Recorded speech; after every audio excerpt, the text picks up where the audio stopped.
हाँ, सभी लोग अब इधर देखो। लास्ट टॉपिक कल क्या बताया था? Factors affecting critical angle. सही है। अगला टॉपिक डालिए, उसी में लिखिए टोटल इंटरनल रिफ्लेक्शन।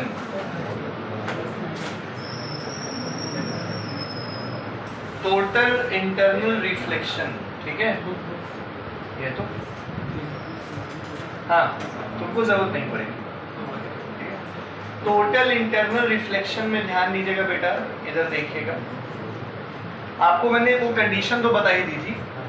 मैंने बताया था आप लोगों को कि अगर लाइट डेंसर मीडियम से कहाँ जा रही हो, रेयरर मीडियम में जा रही हो, ग्लास से कहाँ जा रही है, एयर। इधर देखिएगा, तो लाइट जा रही है डेंसर से रेयरर। ये बनाया नॉर्मल, ये हो गया एंगल ऑफ इंसिडेंस। तो लाइट डेंसर से रेयरर जाते समय अगर लाइट का एंगल ऑफ इंसिडेंस उसके क्रिटिकल एंगल ऑफ मीडियम से ज्यादा हो जाए तो लाइट उसी मीडियम में टकरा के क्या आ जाती है, वापस आ जाती है उतने ही एंगल से। इसी को कहते हैं total internal reflection. What is TIR? When a light ray travels from denser medium to rarer medium such that angle of incidence is greater than critical angle for the pair of media, the light gets totally internally reflected back to its own medium. नहीं समझ पाए? देखो इसी को total internal reflection। When a ray of light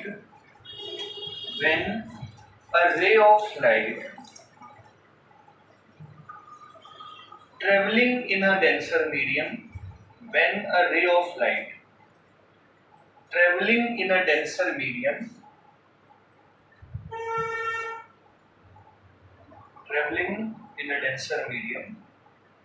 at an angle of incidence traveling in a denser medium at denser medium के बाद comma is incident on the surface of rarer medium, is incident on the surface of rarer medium, ठीक है, at an angle of incidence greater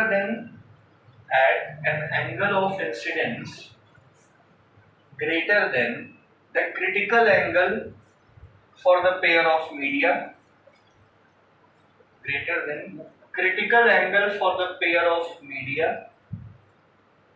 ठीक है, comma the ray is totally internally reflected back to its own medium, to denser medium. The ray is totally internally reflected back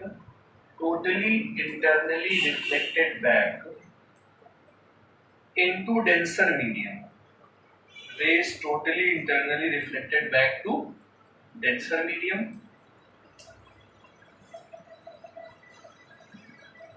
समझ गया सब लोग?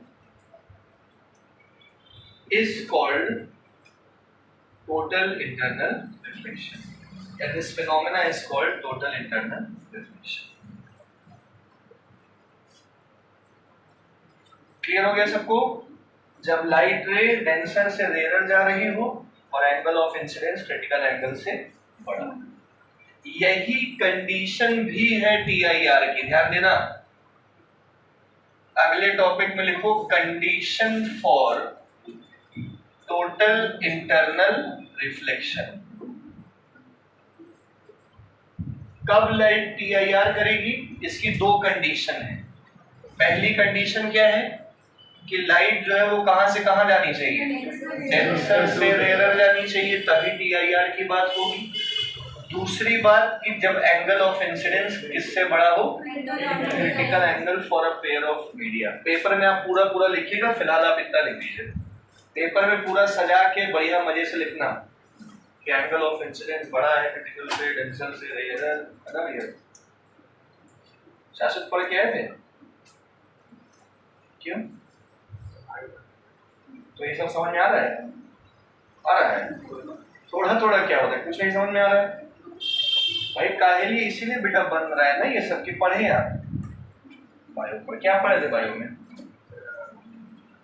हाँ, आगे के चैप्टर में एब्जॉर्प्शन बाय रिवीजन कर रहे थे। चलो रिवीजन पे सब लोग फोकस करिए। मैं आपको एकदम सिंपल सा साधारण सा कंसेप्ट बता दूं भैया, इधर ध्यान दो। आगे भागने वाला, देखो जो आगे भाग रहा है, आगे के चैप्टर्स पढ़ रहा है, हो सकता है वो अच्छा कर जाए, समझ गए? तेज होगा, अच्छा कर भी ले जाएगा। लेकिन एक मीडियम छात्र, एक कमजोर छात्र लगातार पढ़े हुए चैप्टरों का अगर रिवीजन भी करता है लगातार, हफ्ते में एक बार, 4 दिन में एक बार रिवीजन भी करते हो ना केवल, तो आप 90% अब पा सकते हो। सिर्फ रिवीजन पे फोकस कीजिए और जो पढ़ा रहे हैं वो रोज रोज पढ़ते चलिए। नहीं समझ पा रहे हो?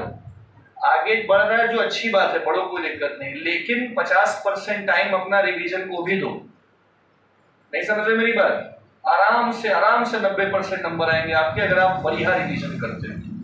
इसीलिए जो पढ़ाया जाए वो भी पढ़ो, रिवीजन भी करो। इस बात को गांठ बांध दो मेरी। समझ रहे हो ना भैया? आदित्य बाबू, दोनों आदित्य, देखिए आप। अब देखिए टॉपिक डालिए इसके बाद, TIR इन प्रिज्म। TIR इन प्रिज्म, टोटल इंटरनल रिफ्लेक्शन, अब हम लोग प्रिज्म में पढ़ेंगे। ठीक है, पहला टाइप ऑफ प्रिज्म लिखिए इसमें, type 1, 45 degree, 90 degree, 45 degree prism, 45, 90, 45 degree वाला प्रिज्म। ठीक है, देखिए 45, 90, 45 प्रिज्म। एक प्रिज्म बनाया, ये प्रिज्म ए, बी और ये क्या हो गया, सी। अब ये हो गया आपका एंगल 90 डिग्री, ये एंगल हो गया 45 डिग्री और ये भी एंगल क्या हो गया 45 डिग्री। तरीके से समझना, एक क्वेश्चन पक्का आएगा इसका, तय बात है, आएगा ही आएगा। ठीक है, अब हम डिपेंड करता है कि लाइट किस एंगल से इंसिडेंट हो रही है, कहां से इंसिडेंट हो रही है, इस पे डिपेंड करता है। मान लीजिए ये एक रे ऑफ लाइट आई, सही है। अब हमारा सवाल किससे है भैया? निश्चल से। निश्चल, इस पॉइंट पे एंगल ऑफ इंसिडेंस कितना है? देखा, पहले दिन टॉपिक में मैंने बता दिया था ना, तुम लोग आगे चल के 90 ही बोलोगे इसको। यहाँ एंगल ऑफ इंसिडेंस कितना है?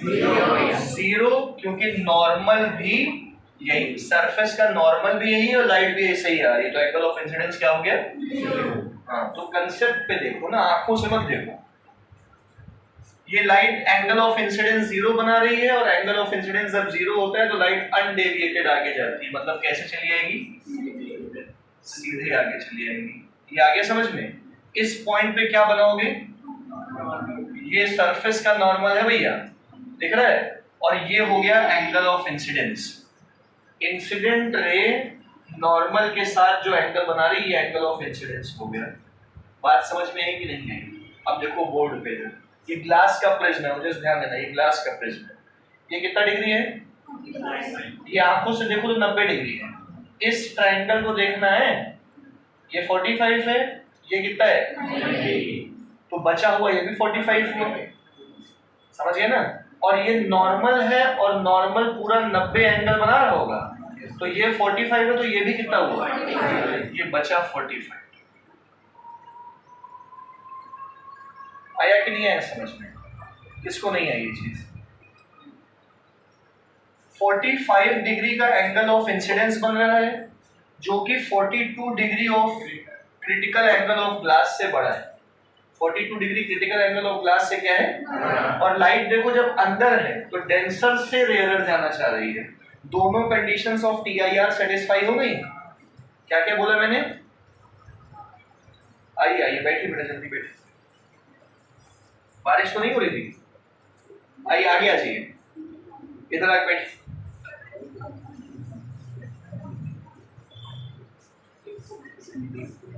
मानेंगे नहीं, बैठेंगे पीछे ही।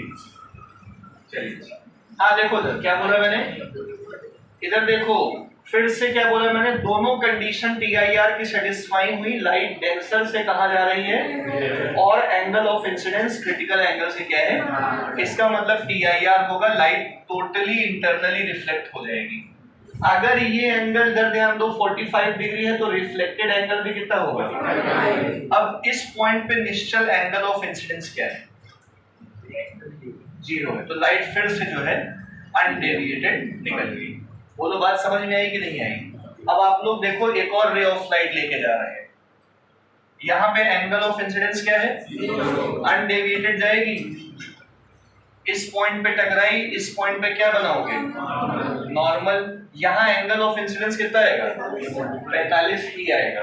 अरे वो करेस्पॉन्डिंग चेक कर लो ना, तो 45 जो है फिर से किससे बड़ा है, लाइट टी आई आर करेगी, यहाँ पे एंगल ऑफ इंसिडेंस 0, ये अनडेविएटेड चली गई। नहीं समझ में आया।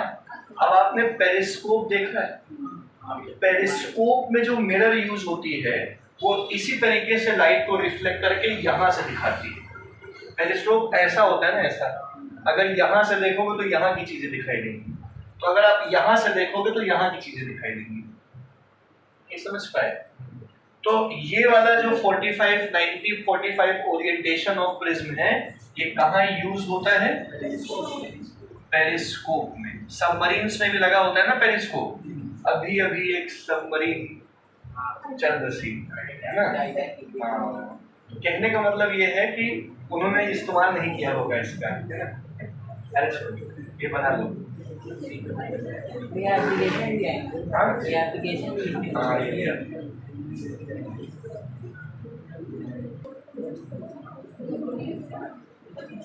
चलो इसको प्रॉपर स्केल से बनाना, एग्जाम में एरो बनाना मत भूलना, नहीं नंबर कट जाएंगे, ठीक है। अभी 45 90 45 को एक और तरीके से यूज करते हैं। चलो ये हटा रहे, देखो बेटा आगे 45 90 45 को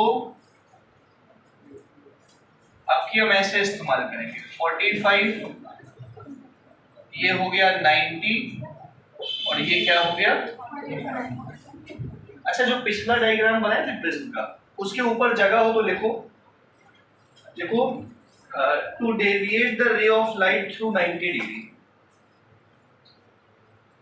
to deviate the ray of light, a ray of light through 90 degree. अगर आप नोटिस करो तो लाइट ने 90 डिग्री डेविएट की है, मतलब 90 डिग्री डेविएट की मतलब आई ऐसे थी और गई ऐसे, तो 90 डिग्री डेविएट की है। इसके ऊपर लिख लो, अब जो सेकंड पॉइंट है उसको लिखना, to deviate a ray of light by 180 degree, to deviate a ray of light by 180 degree, इसके ऊपर लिखिएगा, ठीक है। आओ समझा दें। देखो बेटा 45 90 45 डिग्री प्रिज्म है, यहां से रे ऑफ लाइट आ रही है। रिशु इधर ध्यान दीजिएगा, रिशु यहां पे एंगल ऑफ इंसिडेंस कितना है लाइट का, 90 नहीं है, 0 है। नॉर्मल भी तो यही है ना, जिससे पूछोगे यही बोलेगा कोई बात नहीं। तो ये एंगल ऑफ इंसिडेंस 0 है, लाइट सीधी निकल गई, अनडेविएटेड निकल गई। समझ में आ गया। इस पॉइंट पे क्या बनाया, सही है। अब इधर देखो भैया 45 ये है, 90 ये है, तो ये कितना हुआ, तो ये भी कितना हुआ, ये पूरा 90 था। तो एंगल ऑफ इंसिडेंस फिर से कितना हो गया, 45 डिग्री। क्या 45 degree critical angle of glass 42 से बड़ा है, बड़ा है। और लाइट देखो डेंसर से कहाँ जा रही है, तो ये टोटल इंटरनल रिफ्लेक्शन कर देगी, PIR कर देगी। इस पॉइंट पे फिर से क्या बनाओगे, नॉर्मल। ये भी 45 डिग्री का ही एंगल आएगा, तो रिफ्लेक्टेड एंगल फिर से 45 42 से बड़ा हो गया, ये लाइट कैसे चली आएगी, इस पॉइंट पे एंगल ऑफ इंसिडेंस ये अनडेविएटेड निकल गई। कितनी बार लाइट 90 डिग्री रोटेट की? देखो, एक बार इधर 90, एक बार इधर 90, यानी कि टोटल कितना की 180। तो to deviate a ray of light by 180 degree. अभी एक और बनानी है रे, जाओ। ये एक और रे आई, सीधी गई, इस पॉइंट पे क्या बनाया? ये total internal reflection, normal, total internal, undeviated. बोलो बात समझ में आई? बना लो, ठीक है।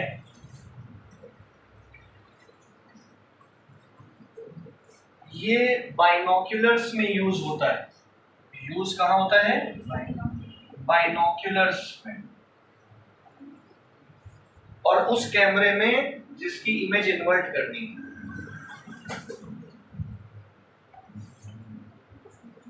बना लिया?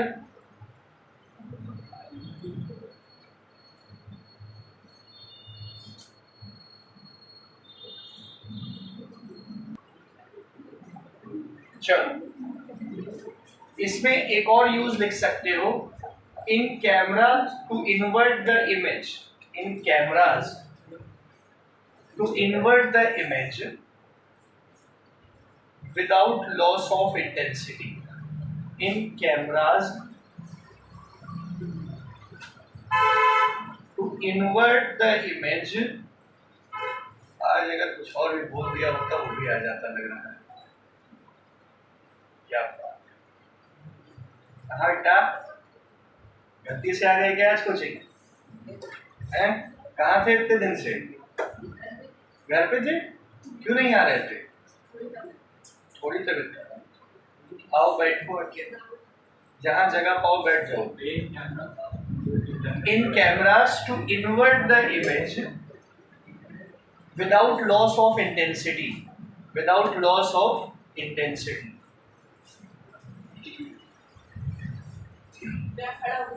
इधर आओ, चलिए। कुछ नहीं पढ़े हो? काहे कुछ नहीं पाओगे यार? किसे कैसे? किसी एक आदमी को या तो आगे कर दो, और क्या? आओ आदर्श, आगे आ जाओ, आजा।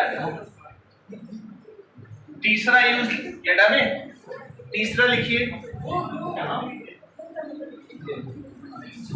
आजा।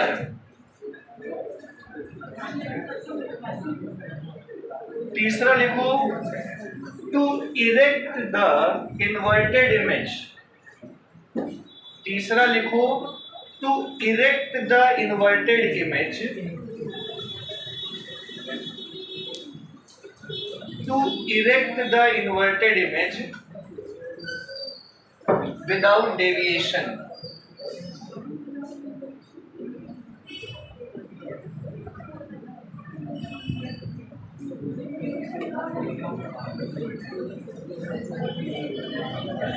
हाँ, इधर ध्यान दो, वाइस देखो बेटा, क्या लिखा है हम लोगों ने यूज, सुनिएगा। इरेक्ट मतलब इमेज ऐसी होगी। बेटा आप लोग कभी बोर्ड पे भी देखा कि ये पीछे लड़कियां बैठी रहती हैं, ऐसे इरेक्ट इमेज ये है। और इरेक्ट इमेज को क्या करना है? इन्वर्ट करना है। नहीं समझे मेरी बात?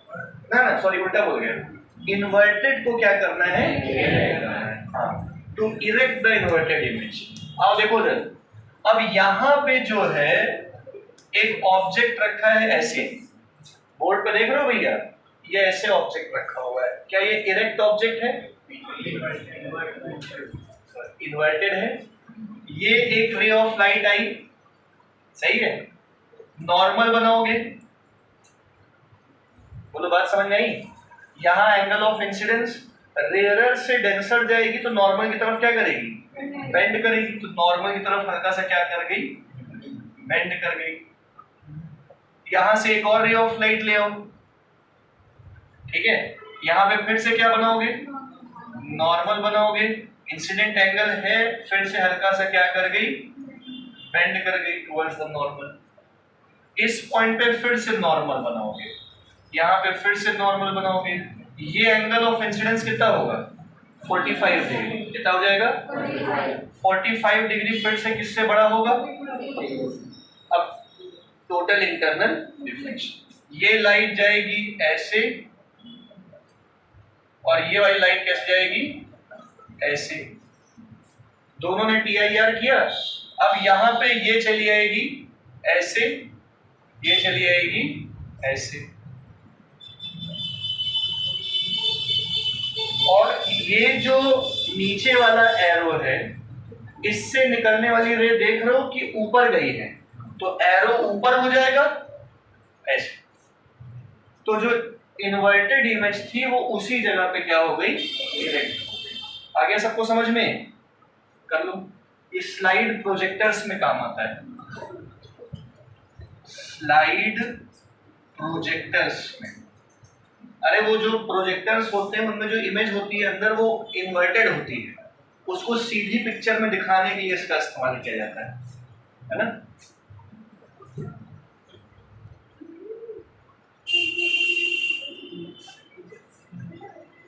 तो हम लोगों ने ये जो 3 टाइप पढ़ लिए, प्रिज्म का तो एक ही टाइप पढ़ा है अभी तक ना वैष्णवी, कौन सा पढ़ा बेटा? ये तो है 45, 90, 45, और इसके 3 हम लोग ने यूज पढ़ लिए।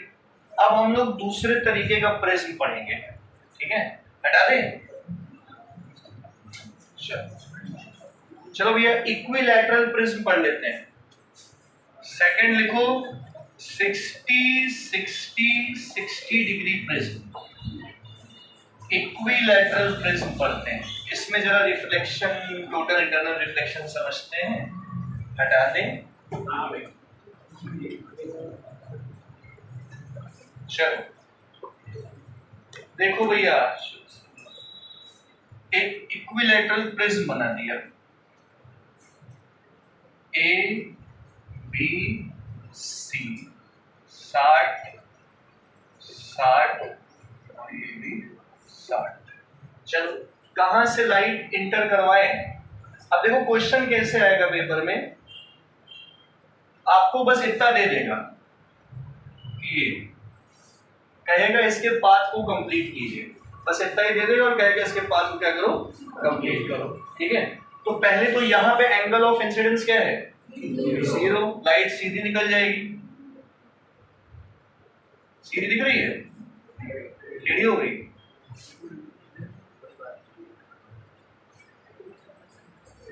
ठीक है, अब यहाँ पे क्या बनाओगे? ये बनाया नॉर्मल, ये क्या हो गया? Angle of incidence. Angle of incidence यहाँ पे कितना होगा ये निकालना पड़ेगा। देखो उधर ये 60, ये कितना 60 90, ये बचा कितना 30, तो 30 और ये पूरा 90 होता है तो ये कितना हो गया 60। तो एंगल ऑफ इंसिडेंस आपकी 60 डिग्री है और 60 डिग्री है 42 से बड़ा है, और लाइट डेंसर से रेयर जाने का प्रयास कर रही है, मतलब TIR की दोनों कंडीशन सेटिस्फाई है, मतलब TIR होगा। तो यहाँ हो गया TIR, ये एंगल में कितना डिग्री होगा? यहाँ एंगल ऑफ इंसिडेंस कितना होगा? सीधी निकल गई। आ गया समझ में? अब इसमें कोई यूज नहीं हमको समझना है, बस रे डायग्राम कंप्लीट करना आना चाहिए हम लोग को। और बताएं? अरे कहीं और से लाइट एंटर करवाए हैं, देखो ना, लगे हाथ ये भी देख लो भैया, 30 डिग्री, 60 डिग्री, 90 डिग्री, ये वाला भी देख लो सब लोग, 30 60 90 दिख रहा है सबको? सारा दिख रहा है? इधर बना देते हैं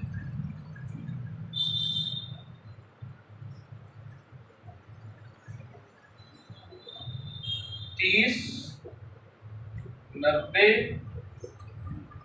60, ठीक है? अब लाइट इंसिडेंट कराओ कहीं से, यहां हम लोगों ने लाइट इंसिडेंट कराई, ये रही। देखना भैया सब लोग, सारा एंगल ऑफ इंसिडेंस 0, सीधी निकल जाएगी। यहाँ पे क्या बनाया? नॉर्मल बना लिया। एंगल ऑफ इंसिडेंस यहाँ पे कितना आएगा? 30, निकाल के देखते हैं ना, 60 90 30 60, आया कि नहीं आया समझ में? 60 90 बचा 30 30, ये तो कितना हो गया 60। 60 फिर से किससे बड़ा हो गया? 42 से। अगर आप यहाँ 30 लिख दोगे तो 42 से छोटा आ जाएगा, आप लाइट को पार करा दोगे। लेकिन 60 30 से बड़ा है तो TIR होगा, और लाइट आपकी ऐसे नहीं भेज देना, ऐसे जाएगी, 60 लगना चाहिए, वो नहीं कि बार हर बार भैया ऐसे सीधे निकाल देते थे, थोड़ा ध्यान भी देना, समझे। तो ऐसे गई है, इस पॉइंट पे फिर से क्या बनाओगे, नॉर्मल। अब ये एंगल निकालना पड़ेगा, ये 30 आएगा, निकाल के बताएं। आओ सोचो जरा मन में, देखो भैया सब लोग फिर से, ये 30, ये कितना 30 90, तो ये कितना बचा 60, ये वाला 60, तो सब लोग ये 60 है तो ये वाला 120 होगा, ये 120 हो गया, ये 60 है तो ये भी कितना होगा 60, I इक्वल्स टू R, ये 60 तो ये कितना हुआ 30, ये 30, ये 120 तो ये कितना हुआ 30, नहीं समझ में आया, ये भी 30 हो गया। और अब की बार जो 30 है वो 42 यानी कि 42 डिग्री से क्या है, जैसिका कहा बेटा, 30 जो है वो 42 डिग्री से क्या हो गया, तो इसका मतलब अब रिफ्रैक्शन हो जाएगा, ये लाइट पार चली गई, नहीं पल्ले पड़ा। अब जिसको कभी मान लो एंगल में दिक्कत आए कि ये क्या है वो क्या है ये क्या है, तो 60 के पास 60, 30 के पास 30, हमेशा देखो यही हो रहा है, 60 के पास 60, 45 के पास 45 आ रहा था, मतलब निकाल लेना, लेकिन ठीक है।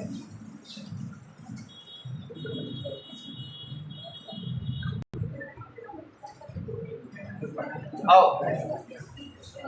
इधर ध्यान दो, है अर्जुन, समझ में आ रहा है, हाँ? 30 degree 90 degree, sorry 60 degree 90 degree, जरा एक और एंगल से लाइट लेके आते हैं, एक और जगह से। अर्जुन भैया तुम बताना है अब की बात, चलो अर्जुन बताएंगे। ये लाइट अब की यहां से आई, अर्जुन यहां एंगल ऑफ इंसिडेंस क्या है 16, 0 डिग्री का एंगल ऑफ इंसिडेंस, ऐसा तुमने पिछला टॉपिक नहीं पढ़े ना, और ये भी नहीं कि सुबह आके हमसे पढ़ लो कभी, तो बेटा पढ़ लो ना आके, मानस और अखंडा आए थे सुबह, रेशियो प्रोपोर्शन पढ़ गए हमसे, हाँ? तुमको पता है नहीं, कब पूछते हो हमसे, हैं? 20 बड़े बैठे हो, पढ़ते हो कभी हमसे हाइड्रोलिसिस ना, तुम्हारे लिए तो हाइड्रोलिसिस मैंने रोक दिया उन लोग का उस दिन, किसको पढ़ाया था तुम लोग को, तुम्हारे लिए तो रोक दिया हाइड्रोलिसिस, अरे हमको खुद भी नहीं याद, बाद में हमको याद आया, इसलिए मैंने रोक दिया हाइड्रोलिसिस, पढ़ा नहीं कल। इधर देखिए, ये बेटा ये लाइट सीधी आई, चलिए बताइए कौन बताएगा, गार्गी बेटा यहाँ एंगल ऑफ इंसिडेंस क्या होगा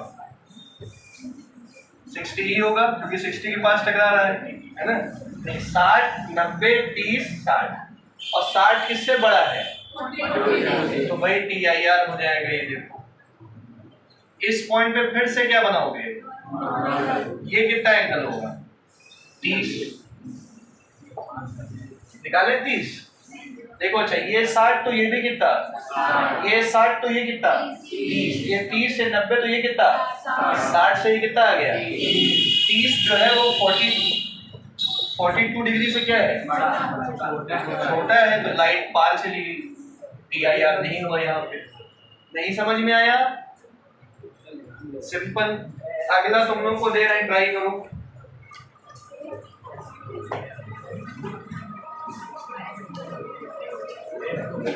बनाना है ये वाला, बना लो भले बना लो, वैसे इजी है।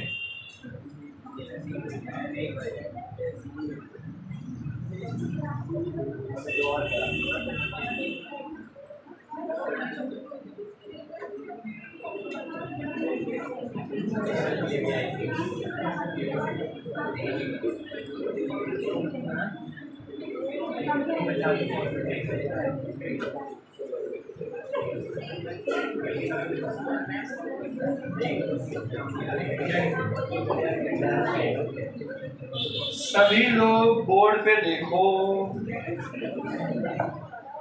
ये हो गया, ये वाला समझ लीजिए, वाइस समझ में आ रहा है, दिख रहा है, ये यहाँ पे आप लोग को बस इतना डायग्राम बना के दे दिया गया है, बेटा बोर्ड पे देख के समझ लो, एक बारी में दोबारा नहीं बताएंगे, वो जस्ट देखो जरा, यहाँ पे ये डायग्राम इतना बना के दे दिया गया है और कह रहा है कि ये ग्लास है, सारा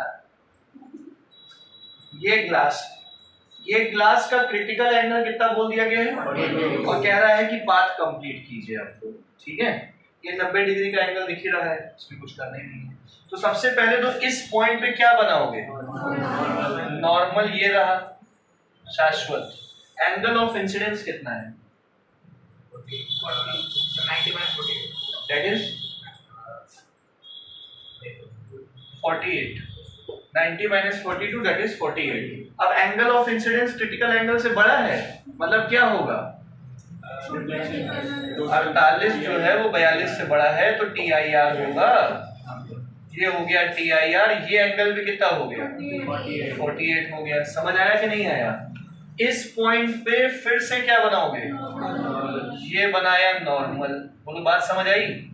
ये एंगल कितना होगा, करेक्ट, 48 ये है, 90 ये है, तो ये कितना बचा, अब ये 42 हो गया, और 42 ही जो है वो 42 के बराबर हो गया ना, तो angle of incidence critical angle के बराबर हो गया, मतलब लाइट ग्रेस करेगी, ऐसे जाएगी ताकि रिफ्रैक्टेड एंगल कितना हो जाए, बोलो बात समझ आई। ये भी कर दो, वो भी कर दो।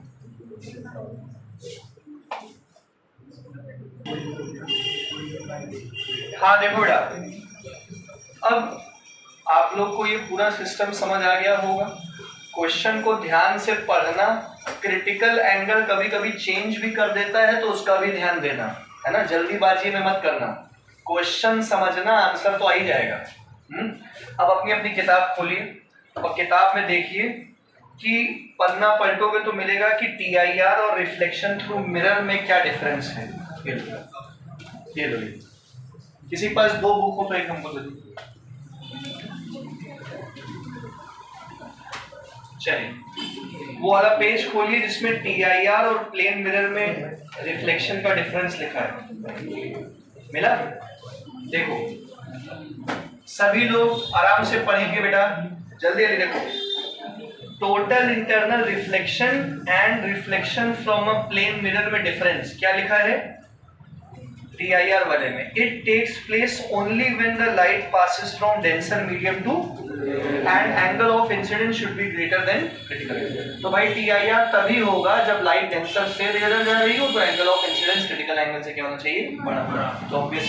और प्लेन मिरर में इंसिडेंट किसी भी जगह पे कहीं भी किसी मीडियम में हो सकता है, बस प्लेन मिरर का होना जरूरी है, प्लेन मिरर में कोई कंडीशन नहीं। सेकंड पॉइंट पढ़ो, टोटल इंटरनल रिफ्लेक्शन, नाम से ही समझ में आ रहा है, टोटल मतलब पूरी की पूरी लाइट रिफ्लेक्ट करेगी, the entire light is reflected. और मिरर में जब रिफ्लेक्शन होता है तो लाइट का एक हिस्सा रिफ्लेक्ट होता है, एक हिस्सा एब्जॉर्ब हो जाता है। नहीं समझ पाए, मतलब ज्यादातर हिस्सा रिफ्लेक्ट होता है, थोड़ा सा हिस्सा क्या हो जाता है, एब्जॉर्ब। अब क्योंकि टोटल इंटरनल रिफ्लेक्शन में पूरी लाइट रिफ्लेक्ट हो गई है, इसीलिए लॉस ऑफ एनर्जी नहीं होता है। क्या नहीं होता है, तो टोटल इंटरनल रिफ्लेक्शन में लॉस ऑफ एनर्जी नहीं होता है, और उस वाले में प्लेन मिरर में एनर्जी का लॉस होता है। सबको आ गया होगा समझ में। क्योंकि टोटल इंटरनल रिफ्लेक्शन में एनर्जी का लॉस नहीं होगा तो ब्राइटर इमेज बनेगी, और प्लेन मिरर में एनर्जी का लॉस होगा इसलिए उतनी ब्राइटर इमेज नहीं बनेगी। नहीं समझ में आया। तो कौन बेहतर है, TIR की प्लेन मिरर का reflection? Total internal reflection is much better, ठीक है। अब भैया सम कॉन्सिक्वेंसेज ऑफ TIR, आप ही किताब में TIR के कुछ कॉन्सिक्वेंसेज हैं, मैं ये लिखवा दूं कि आप लोग घर जाके लिख लोगे। हाँ पक्का लिख लोगे, श्योर हो कि कॉपी में ये चीज नोट करो पहले। डिफरेंस बिटवीन TIR, एक तरफ लिखो TIR, एक तरफ लिखो reflection through plane mirror.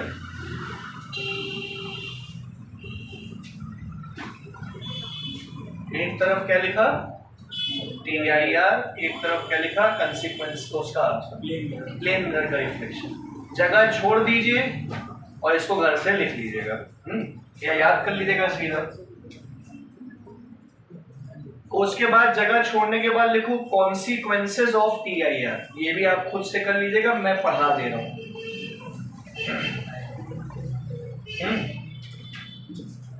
Total internal reflection के कॉन्सिक्वेंसेस, ये अच्छे से पढ़िएगा, इसमें सबसे पहला वाला सबसे इंपॉर्टेंट है। चलो कॉन्सिक्वेंसेस में आप लोग की कॉपी में लिखो मिराज, पहला लिखो मिराज।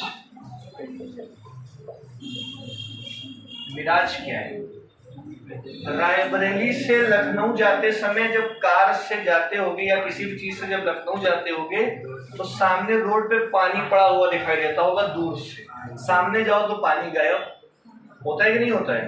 तो दूर से देखा तो पानी दिख रहा होता है ना, पास जाके पानी गायब। तो इसे कहते हैं ऑप्टिकल इल्यूजन, मिराज।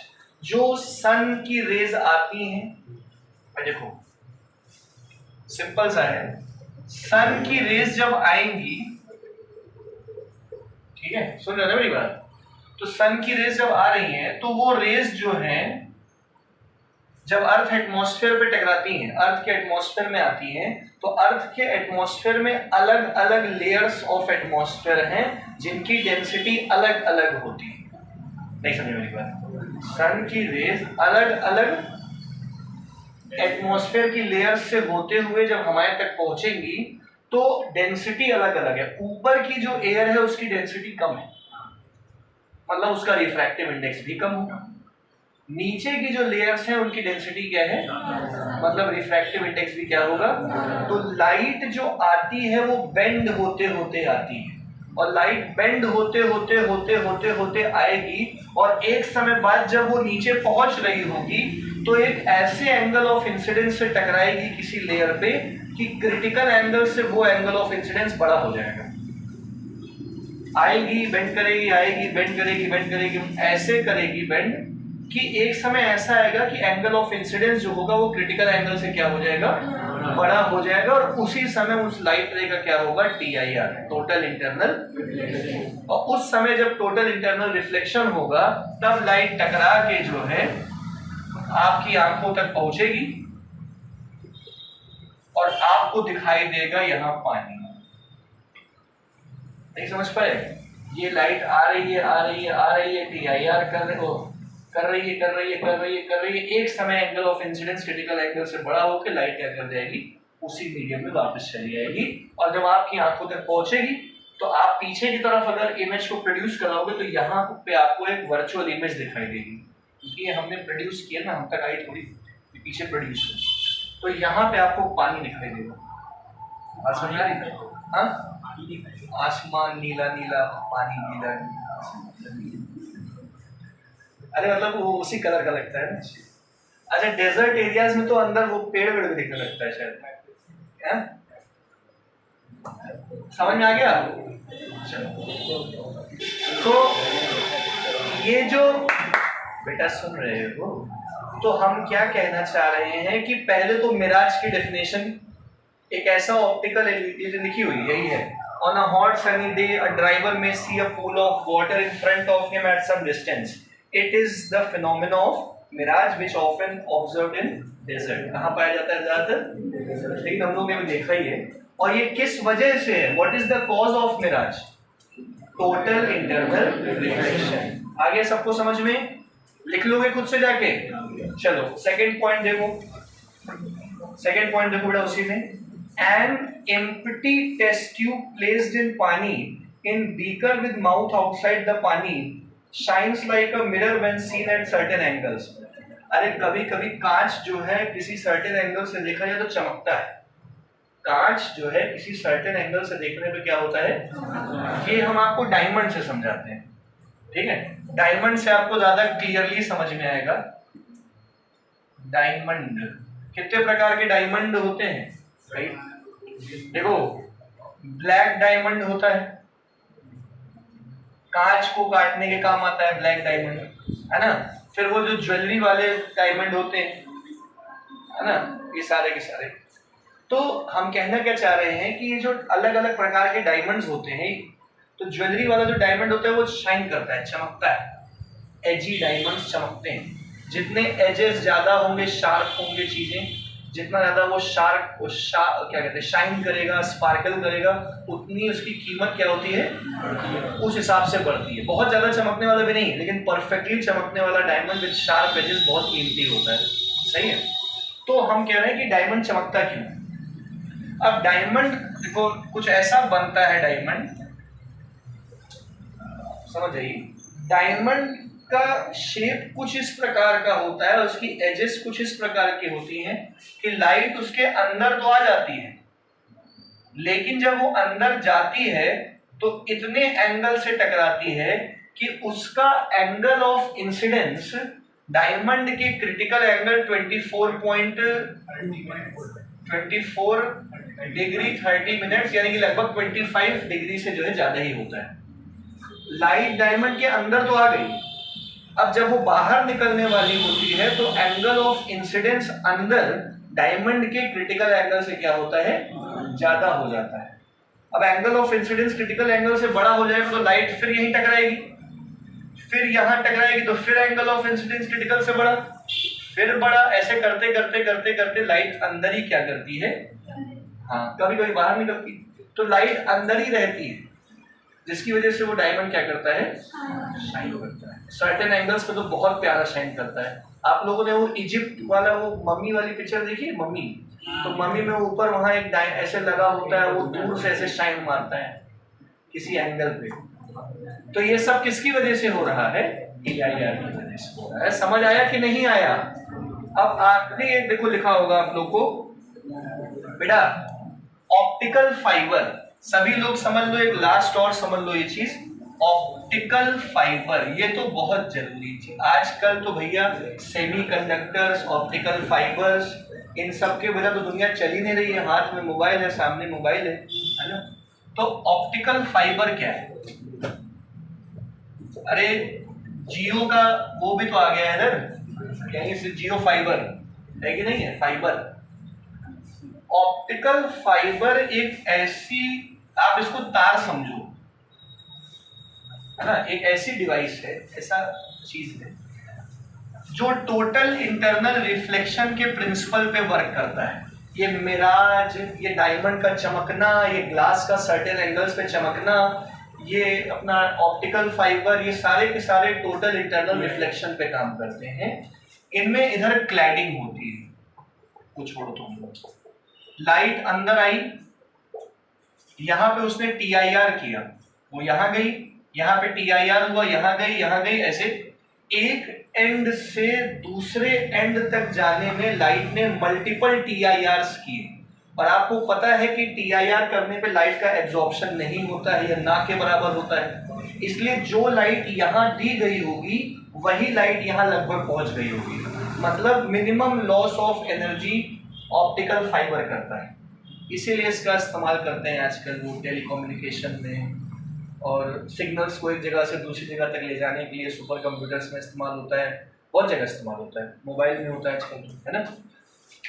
नहीं समझ में आया, लाइट सिग्नल्स को एक जगह से दूसरी जगह तक लेके जाना विद वेरी लिटिल लॉस और नो लॉस ऑफ एनर्जी कौन करता है, ऑप्टिकल फाइबर। और ये किस प्रिंसिपल पे काम करता है, रिफ्लेक्शन। ये पांचों पॉइंट्स आपकी किताब में लिखे हुए हैं।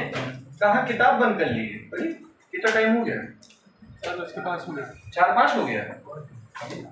सुनो अब मेरी बात सुन लो अच्छा सा। अच्छा अभी टाइम है 3:15 शुरू किया था हमने, इधर सुनो, ज्यादा भागो नहीं।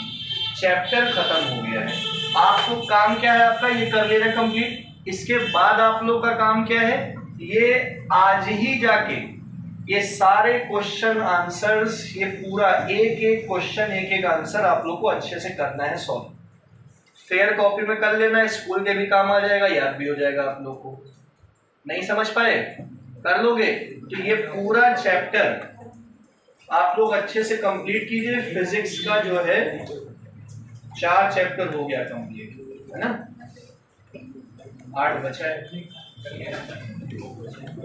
कल अगर क्लास होती है तो क्या पढ़ोगे, मैथ्स ही पढ़ोगे, मैट्रिसेस ना।